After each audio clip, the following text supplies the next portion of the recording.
some reflections from your side, because we will have the chance in a bit to interact again. So we in the climate and disaster resilience community, we are not the only one to urge for the systematic integration of the topic in our projects and programs. We can also name conflict sensitivity when we work in fragile contexts and also beyond. We can also mention mainstreaming gender as very important transversal topics. My argument is that it's all linked. Why is that? So our technically sound intervention, let's say with a focus on disaster risk reduction and climate change adaptation, it may fail to include the specific needs of women, children, and also other groups with particular needs and vulnerabilities, and thus, in the event of a shock or a stress, fail to cater to them. Through our interventions, we may fuel conflicts unintentionally because we were not aware, or we took a blind eye to the contextual factors or hidden agendas of parties involved in or benefiting from the intervention.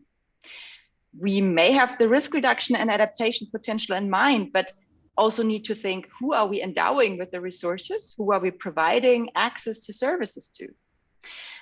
Just yesterday, one of my colleagues, Owen, who will also join us this afternoon, he's an advisor on conflict transformation. He shared some thoughts on the principle of do no harm. And interestingly enough, this came also now up in our latest harvesting. Do no harm sounds self-explanatory, but it turns out to be challenging more often than we think. Because despite our good intentions, we may fall short to analyze. And when I say we, I now refer often also to the DRR and also climate change adaptation community. We may fail to understand the complexities beyond climate hazards, climate stressors. And with our sectoral focus, we tend to overlook unintended side effects of our technically sound, but potentially culturally and socially challenging or even detrimental interventions. And this is not what we want. So transversal approaches look at these sensitivities and in my view have the potential to tip the scales for the better. And the topics that we are now referring, they are also closely linked. 60% of disaster-related deaths occur in the 30 most fragile states, according to a study by the Overseas Development Institute. And of course, we can why that is, if these areas are particularly hazard prone, or is it because of the population's vulnerability and the structural causes? And according to a recent World Bank report, women's mortality tend to be much higher in relation to that of men in countries, so mortality to disasters, in countries where women have lower socioeconomic status. Think of access to information for early warning, think of lack of trained skills to swim in a cyclone prone area, just as two examples. And while the political dimension of disasters has actually been long incorporated, if we think of Ben Wisner and colleagues and their groundbreaking publication on taking the naturalness out of natural disasters, it was back in the 1970s, and also our call for risk-informed development, which means that disaster risks are rooted in development failures and power struggles. We, the DRI and climate change adaptation community, I would argue, we have long kept a blind eye to conflict sensitivity and gender dynamics. And this is also true for adaptation in many ways, but we learn, right? And only last year, we discussed the need for more gender sensitive and gender responsive disaster risk reduction in a learning event organized jointly with SCC by the Swiss NGO DRR platform. And these questions that I asked, they are certainly guiding us in the direction of broadening our horizon and integrating aspects of conflict sensitivities and gender and social equity in our tools and guidelines. So taking up the discussion from yesterday, what if we try not to focus only on the need for integration because of the bad things that are going to happen, but also highlight the opportunities or missed opportunities, because women in communities become agents of change for resilience. For example, for nature-based solutions, but also beyond. They bring in different perspectives into the picture, important perspectives.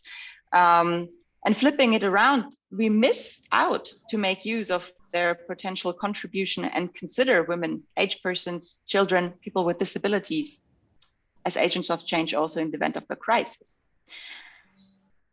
And when we ask, now I come to the why gender conflict and climate sensitivity are crucial, we find the same answer across the board.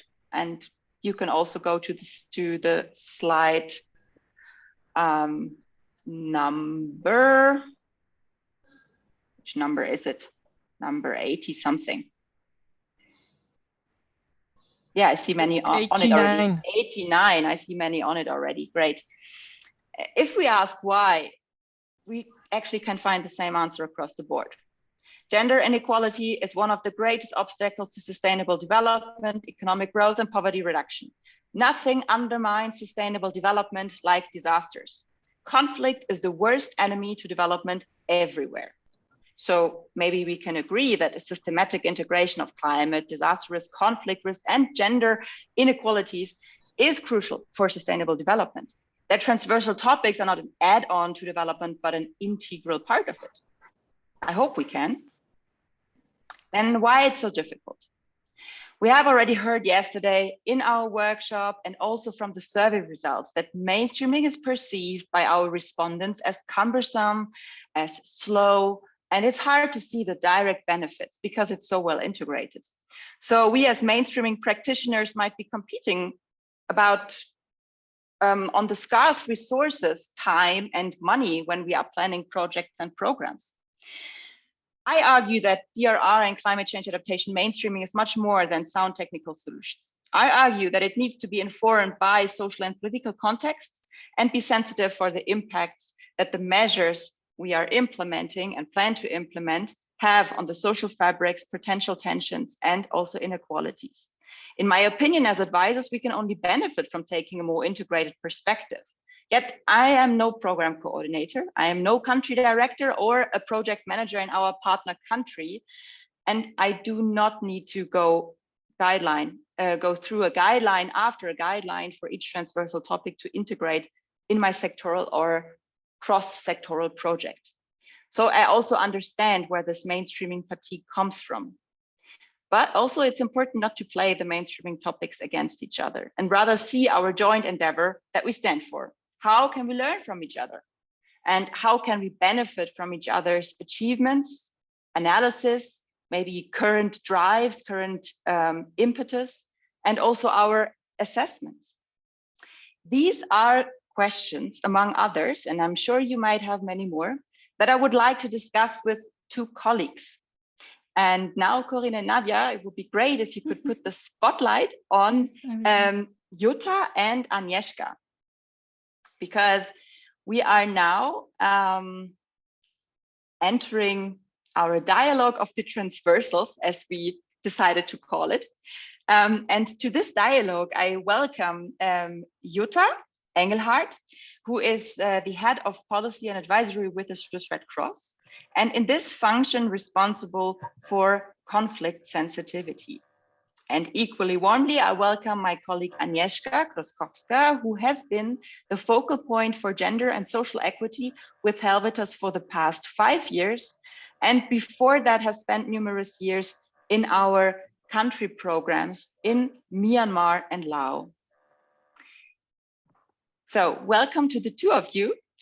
And maybe to start with you, Agnieszka, would you like to share your experience on the systematic integration of gender aspects? What were stepping stones? Because I also assume that our, let's say, climate disaster risk mainstreaming topic is rather a young endeavor compared to the experiences that you have already had related to gender. Thank you so much, and hello everyone. It's nice to sort of meet you. So I think the first thing I'd like to start off with is, I think anyone who works on gender, if they're working on gender well, are probably also conflict sensitive, and probably vice versa. That I'll leave to Jutta to confirm that if you're working on conflict sensitivity and conflict transformation, if you're doing it well, you are integrating a certain degree of gender sensitivity and social equity sensitivity. So I think already there, the interfaces and the interlinkages are one integral, let's say, unavoidable. I think to start things off, I would probably start with the organizational level. You know, the buy-in at the highest level in the organization is key.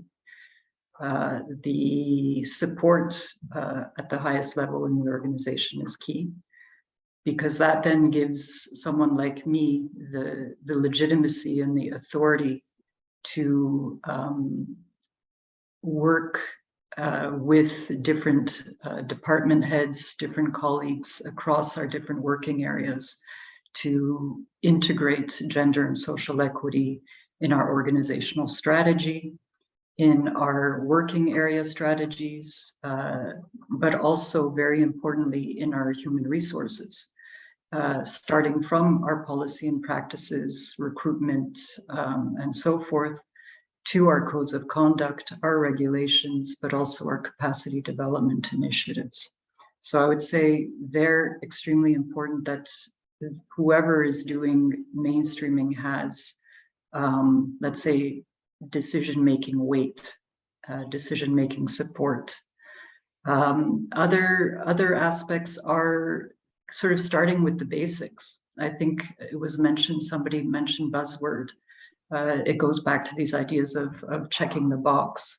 I think ensuring that there is institutional cohesion in terms of what do we mean, what do we understand when we talk about mainstreaming, when we talk about gender, when we talk about social equity.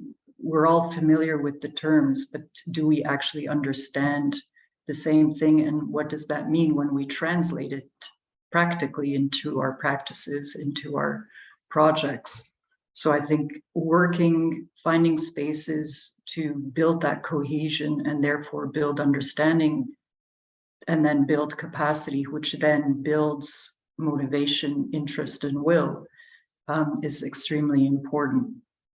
So that involves using spaces that are available. And I think that's the other aspect that I would say, is that I've always tried to leverage what exists, to value what's already being done, so that people don't feel something is being imposed or added, but rather I think it's easier when people actually realize and understand they're already doing the work. It's just a matter of how they do it, to recognize it and value it and build on it. So using existing spaces, existing meeting spaces, existing structures and processes that exist at department level, at team level, whatever the case may be. Positive reinforcement works, I think, best. So really building on the successes that people have had, and also mentioned in this last session that you had, flexibility. I think, when you work on gender, you come with a bit of a typecast. You come with a bit of a bias working against you, where I think very often people say, oh no, here comes the gender person. And so for me, it's really about having a sense of humor about it, about being very flexible and adaptable, and not necessarily being sort of a diehard, if you do this, it's wrong, you have to do it this way or no way.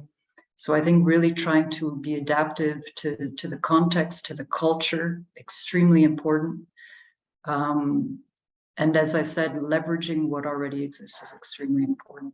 So, through a very incremental and long and very often invisible process of sort of different actions being taken that seem on their own insignificant, it's about building over time a framework that makes it much easier for me, along with others, to promote GSC in not just a checking the box kind of way, but a meaningful way.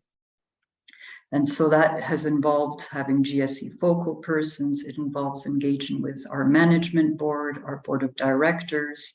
It does involve having tools and templates that make other people's lives easier to implement, to know where they can find resources, very practical ones, beyond just relying on me. Multilingualism, extremely important. Tendencies are in sometimes organizations that you know, depending on what languages the person speaks, those are the tools and the resources that get favored. So really investing quite a bit upfront to making sure that, at least in Helvetas, we have English, French, and Spanish resources, templates, integration into templates that are used commonly in projects, to make that more systematic, more easy to monitor, to assess, to support later on. Also, public communication materials, have them easily available, easily adaptable. So these are all different, you know, very simple, practical, pragmatic options. And then you have what is probably more the political options, where for me, it's extremely important to look at the legal framework of a country, of what we're working in, to leverage not only sectoral based policies, but beyond the sector, what exists in terms of gender related strategies, policies, rights, not just national, but also international conventions that have been signed. So for example, if you look at CEDAW, the Convention Against All Forms of Discrimination Against Women, there are recommendations specific to women in fragile contexts and disaster and climate change. So really leveraging opportunities beyond a strict sector to diversify partnerships, to diversify strategies, to diversify your entry points, but also to basically enhance your potential impact. So those are the aspects that I would look at to start the conversation, I guess. Thank you.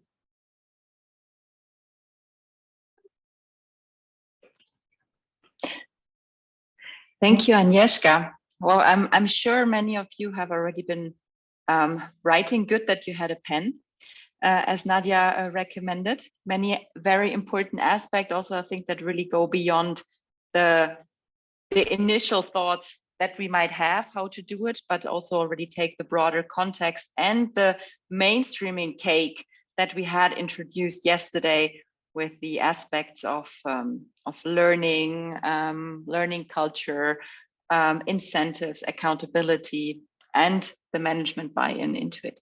Thanks a lot.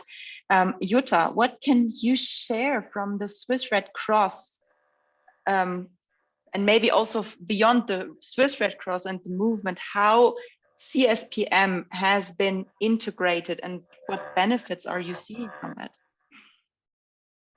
Thank you, yeah, and also thank you, Agnieszka. I think lots of things have been said already, and I first wanted to start with really thanking you also as organizers of this event, that there is this this possibility to broaden the circle that we discussed yesterday, and also for tomorrow's circle that you put in as the guiding principle, that institutional change, integrating these broader mainstreaming topics is absolutely crucial later on as well. So the continuum of discussing these three circles is a good way of starting with it.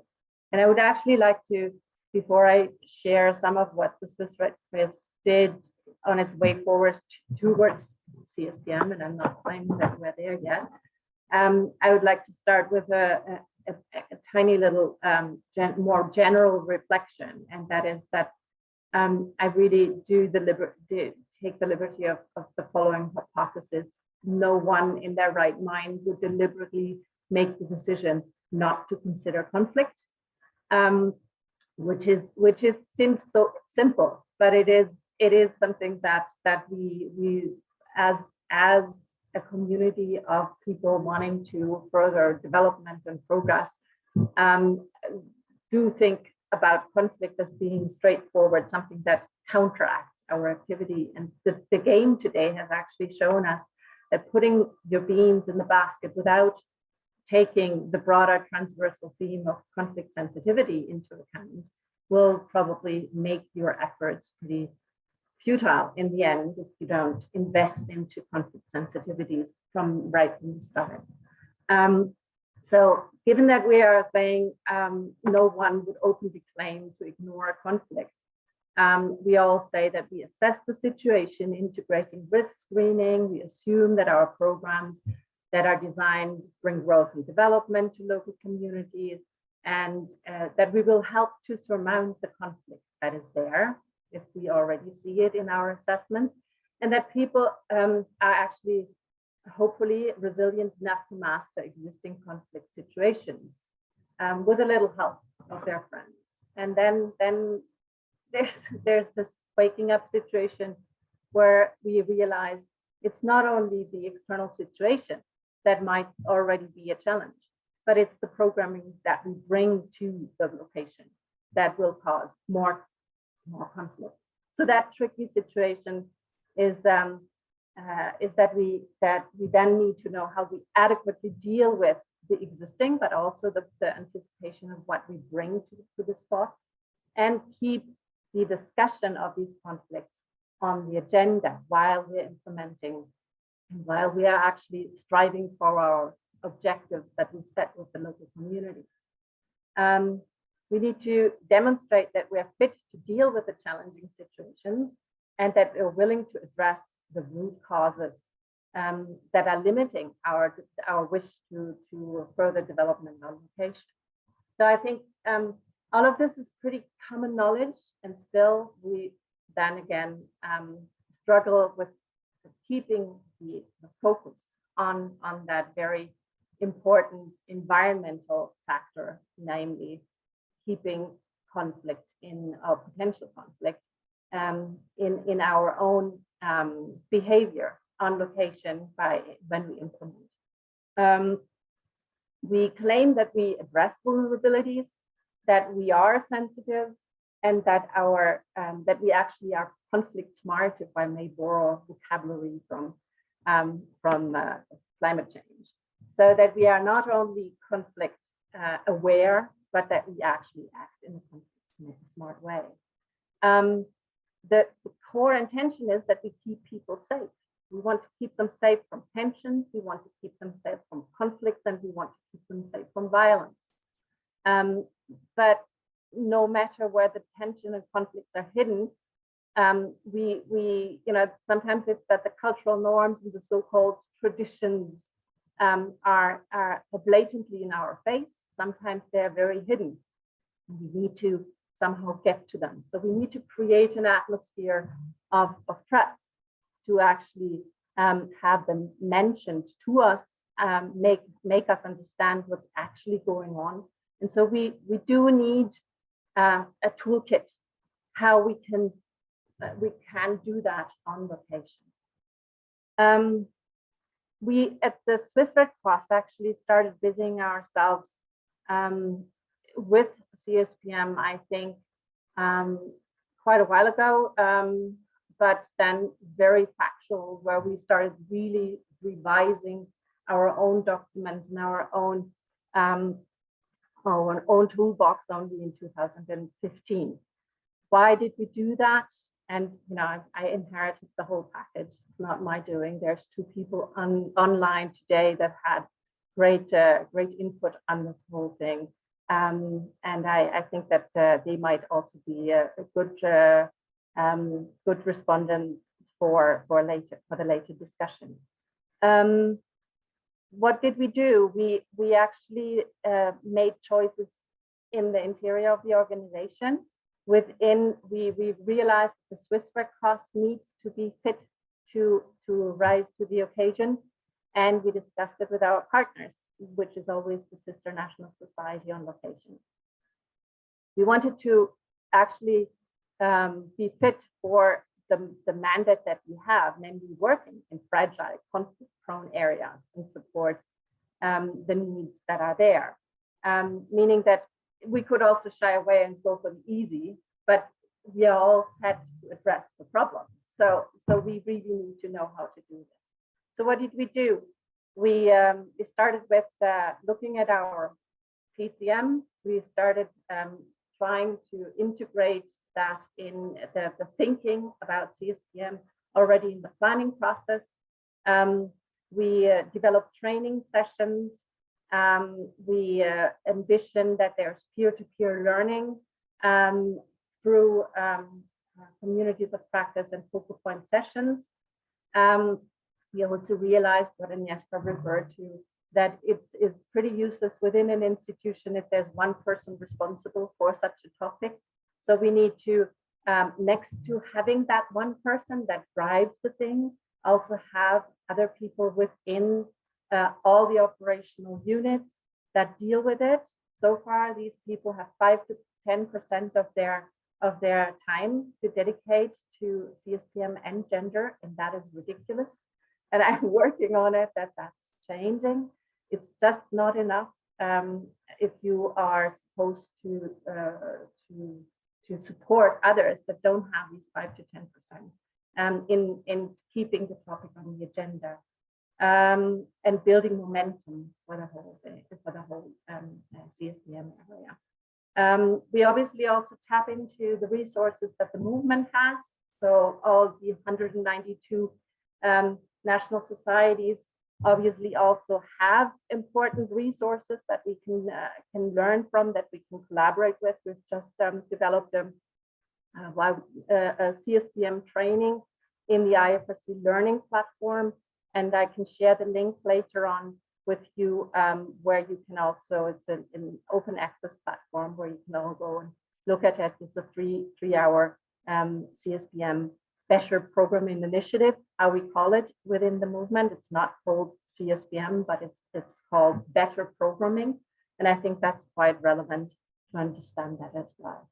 That's certainly, sorry, I didn't want to interrupt you. Yeah, sure. Two more things. I think it's important that we that the documents or that we really also hire people with the right competencies. So we are looking at our HR department to integrate competency frameworks that are really relevant for people to bring the capacities already. And I think it's important that donors are up to actually claiming that organizations need to be ticking the boxes, and that we keep in contact with the donors, talking to them about this. So reporting and developing a stringent way of reporting and communicating about the successes and the failures is absolutely important.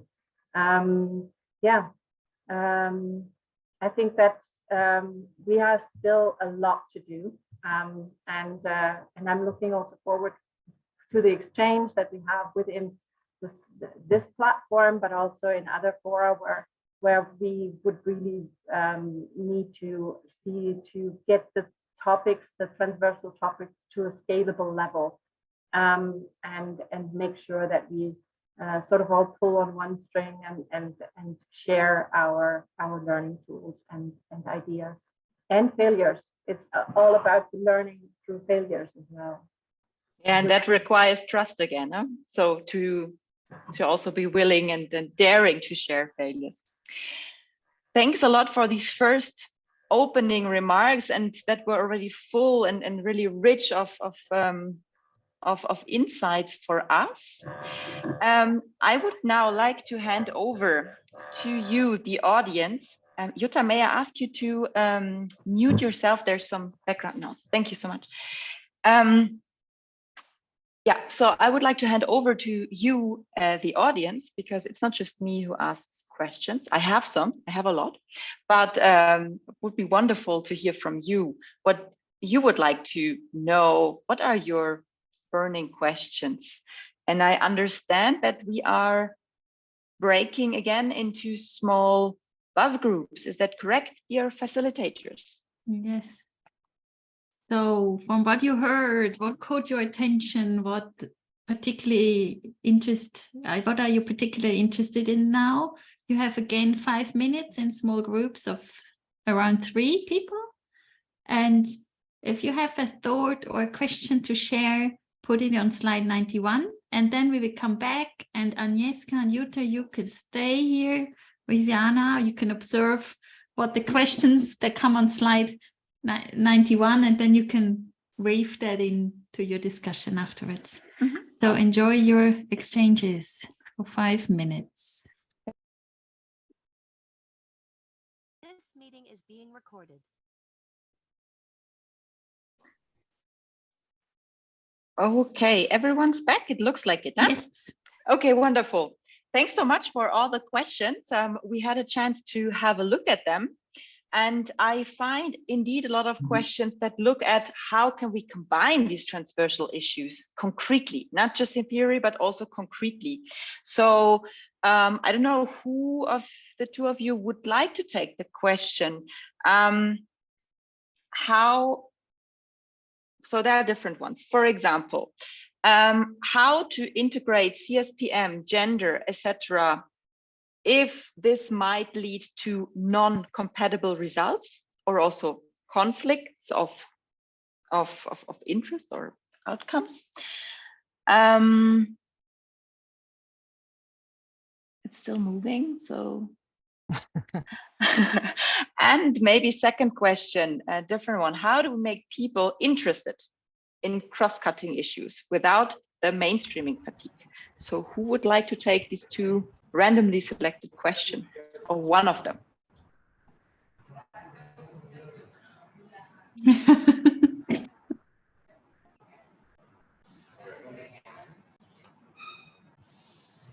Okay, maybe the make the people interesting question. I think that what Agnieszka said before, it's often both of the topics that we've talked about now are topics where we come with messages that disrupt the normal day-to-day business, and this disruption is sometimes very unpleasant. It creates emotions, and it creates reactions that are cognitively buffered, because we already have the global discourse that we can't ignore conflict and that we can't ignore gender. So political correctness sort of interferes with that. If we want to keep people interested and not just sort of rolling themselves in the emotional reaction of, oh, there she comes again, we first of all need to have a certain humor about the issue. Secondly, we need the clear possibility to, once we've raised the question, immediately also have some sort of steps where to go. That means that toolboxes and also directives where we should be, how we should tackle certain issues should follow. And that's all the way from, leaderships to communities. It doesn't matter who we talk and who we engage with. There needs to be more backing than just raising the question. So it is important to then really step into, okay, here's a tool, and here we can tackle it like this and this way. And maybe I can give a short example of the so-called conflict register that is used in Bangladesh with one of our projects, where we provide access to really ventilating conflict in the community, trying to create a space where people can place issues that might be very, very not really tangible yet, but they need to place it somewhere. And then there should be a possibility to start discussing these issues, look at the evolvement, and if there's need to interfere, when the program evolves and the conflict is rising, that we can then interfere and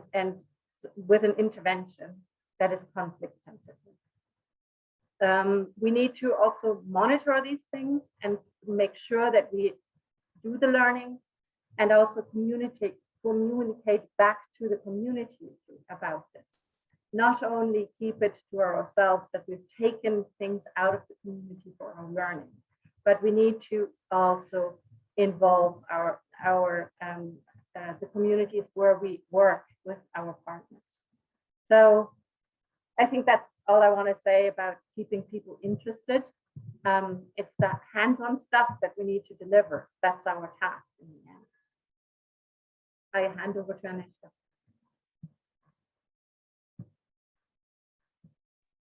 Thank you.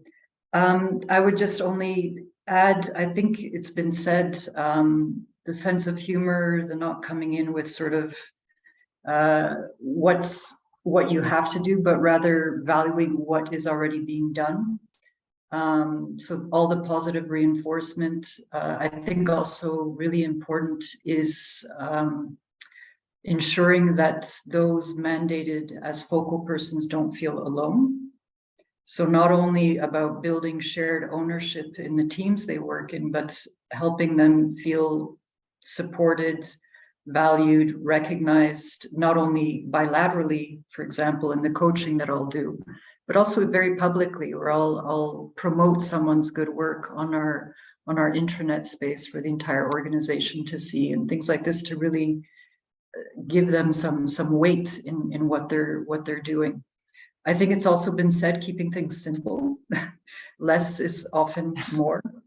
And I very often remind our colleagues of that, because in their good intentions of wanting to do good and be gender inclusive and leave no one behind, they go way too big. And so I try to really keep things simple and practical, and therefore, achievable. And I think that in of itself helps motivation. But then also, I think it's helping people understand that not only can they do this, but in some cases, yes, you sort of use the carrot and the stick sort of approach, where it's also about having to do certain things. So there again, understanding the legal framework from a broader perspective is extremely important.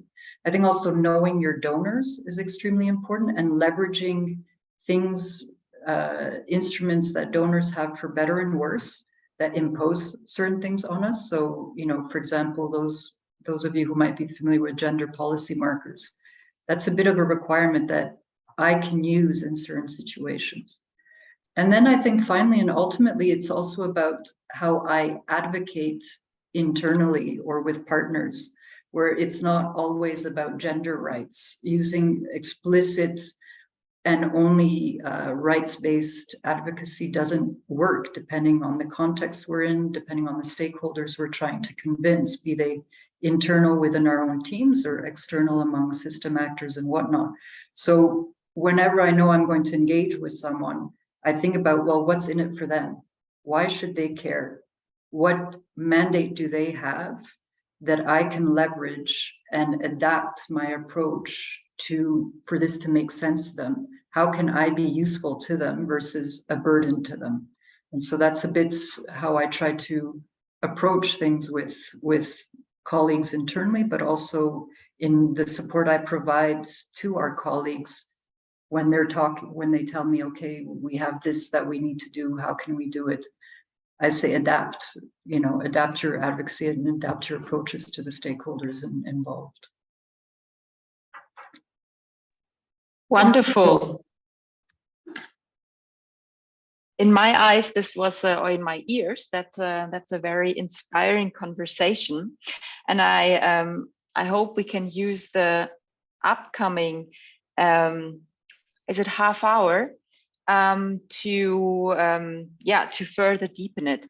And I would also encourage those of you who are working in countries, so who are heading a country program, who are heading a thematic program, also to share specifically now in the chat what makes you want to work on transversal topic, makes you want to mainstream it, what's your motivation? I know we do not have a country coordinator. Our colleague who was planned for the session unfortunately had to decline last moment, but I feel that Agnieszka and Jutta have already shared from their different backgrounds a lot of food for thought. But again, especially to the people based in the countries implementing our programs, share with us what makes you motivated, what keeps you motivated. So either share it in the chat or use the upcoming Conversation Cafe. And with this, I would like to thank Agnieszka and Jutta for these insights. Maybe you want to stick around for a little bit longer, and if there are questions to you in the chat or coming up from the Conversation Cafe, that will be wonderful.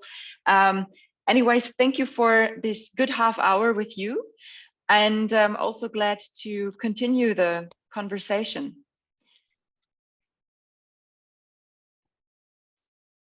Thank you very much, and I'll be sticking around.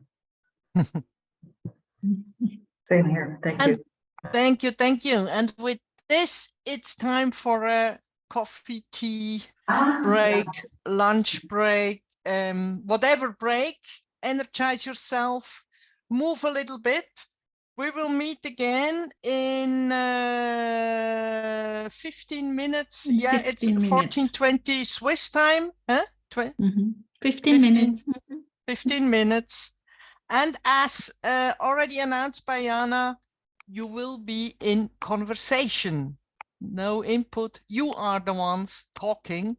So come back refreshed. See you in 15 minutes. Can I add something? Maybe you want sure. to take 1 or 2 minutes now to take some notes if you've not done so, because we will continue adding on to what you've just heard in the conversation of Jutta, Agnieszka, and Jana. So if you might want to put some notes down so you remember after the break what you want to take up in the conversation.